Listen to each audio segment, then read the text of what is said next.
अभी हम लोग पढ़ने वाले हैं फॉरेन एक्सचेंज मैनेजमेंट एक्ट, ठीक है, जो क्या होता है foreign exchange management act, famous को हम लोग शॉर्ट फॉर्म में कहते हैं, जो 1999 में आया है, ठीक है।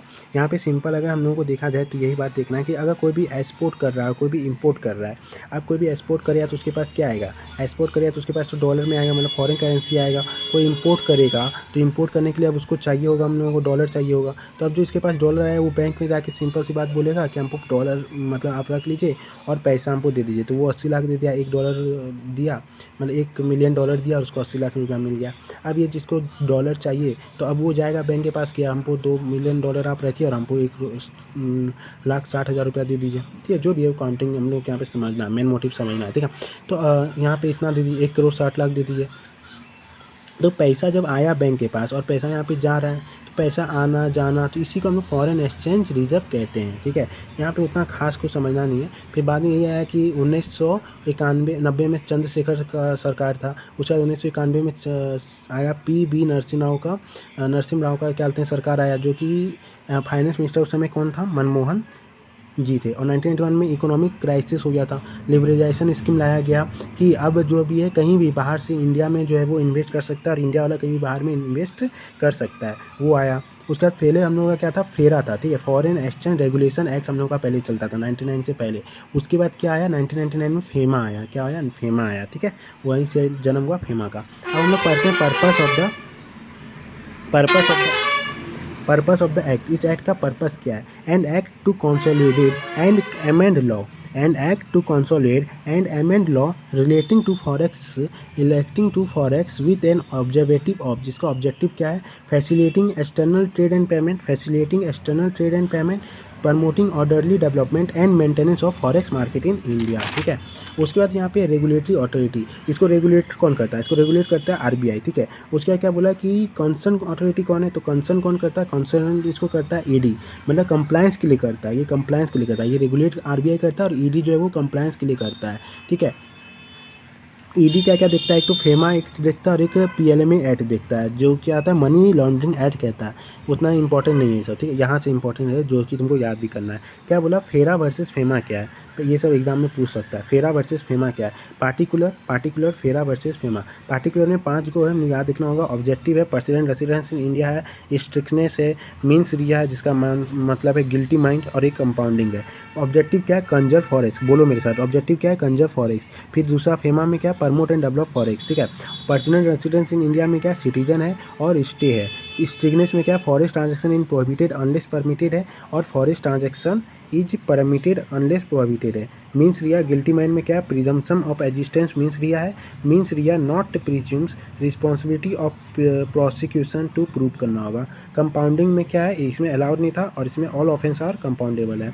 अब चैप्टर जो है वो 2 भाग में हम लोग बांटे हैं, एक तो प्रीलिमिनरी में बांटे हैं जिसमें सेक्शन 1 से 2 तक पढ़ेंगे, और एक regulation and management of forex बांटे हैं जिसमें हम लोग सेक्शन 3 से सेक्शन 9 तक पढ़ेंगे। फॉरेक्स मतलब फॉरेन एक्सचेंज, ठीक है, फॉरेन एक्सचेंज, ठीक है। सेक्शन 1 जो है क्या, एप्लीकेबिलिटी बताता है, ये एप्लीकेबिलिटी कहाँ है, एक्ट का होल ऑफ इंडिया में एप्लीकेबल है।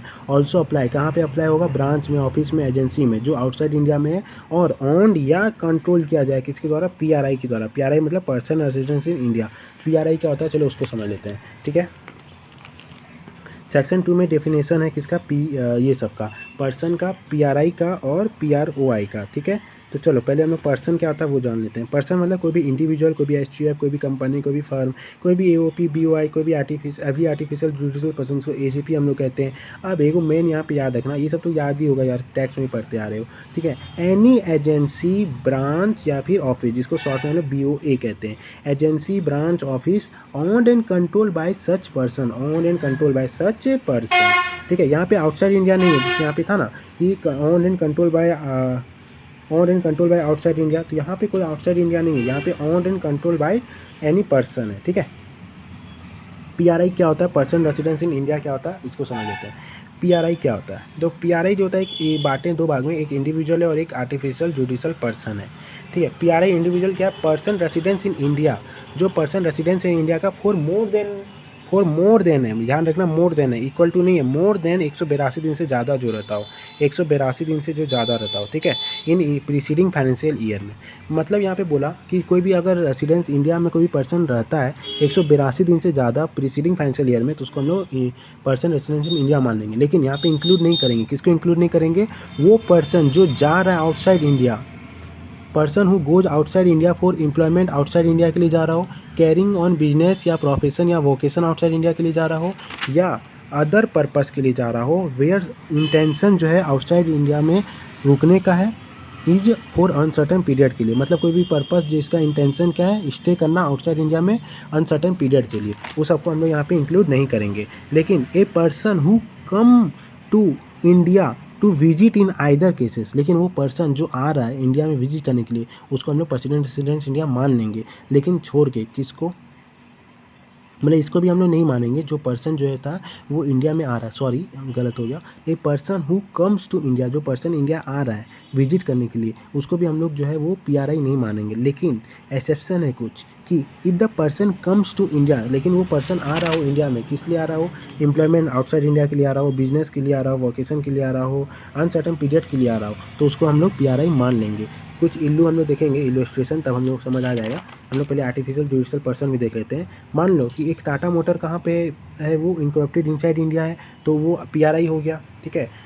उसके बाद बोला कि टेस्ला मोटर कहाँ पे है, वो तो इंडिया में है नहीं, इसलिए वो पीआरआई हो गया, मतलब पर्सन रेसिडेंस आउटसाइड इंडिया हो गया। ब्रांच मान लो पुणे में है किसका, टाटा मोटर का, तो वो पर्सन है कि नहीं है वो हम लोगों को देखना है। तो पहले मान रहा हूँ टाटा मोटर क्या है, कंपनी है, जो पर्सन है, पर्सन का ब्रांच कहाँ है, इंडिया में, तो वो क्या हो गया, पर्सन हो गया और पीआरआई भी हो गया। अब ब्रांच जो है यूएस में किसका, टाटा मोटर का, टाटा मोटर क्या है, पर्सन है, पर्सन का ब्रांच कहाँ है, आउटसाइड इंडिया में, लेकिन वो पर्सन है और पीआरआई भी हो गया, ठीक है। देखो इलस्ट्रेशन देख लेते हैं, लेकिन उससे पहले यहाँ पे जो डेफिनेशन है हम लोगों का किसका, आर्टिफिशियल पर्सन का, वो देख लेते हैं। बोला कि कोई भी पर्सन रजिस्टर्ड है इनकॉर्पोरेटेड इंडिया में, कोई भी पर्सन रजिस्टर्ड है या इनकॉर्पोरेटेड है इन इंडिया में, तो उसको पीआरआई मान लेंगे।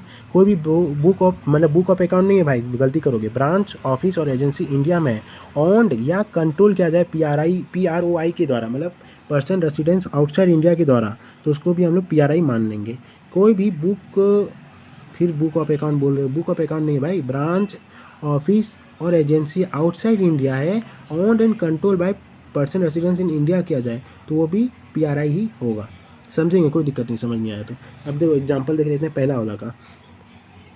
मान लो 23 और 24 में उसका 366 दिन हुआ था, कोई मूवमेंट नहीं हुआ, तो 23-24 में कोई डाटा ही नहीं है ना, इससे पहले का तो डाटा नहीं, हम लोगों को प्रीसीडिंग फाइनेंशियल ईयर देखना है, तो कोई सफिशिएंट डाटा नहीं है। 24-25 के लिए ये क्या है, पीआरआई हो जाएगा।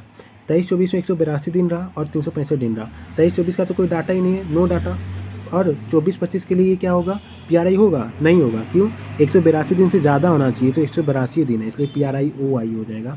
और 24-25 के लिए हो गया, 25-26 के लिए ये क्या हो जाएगा, रेसिडेंस हो जाएगा। 365 दिन रहा पहले, उसके बाद एक साथ को वो क्या हुआ, इंडिया को छोड़ के चला गया, एम्प्लॉयमेंट के लिए चला गया।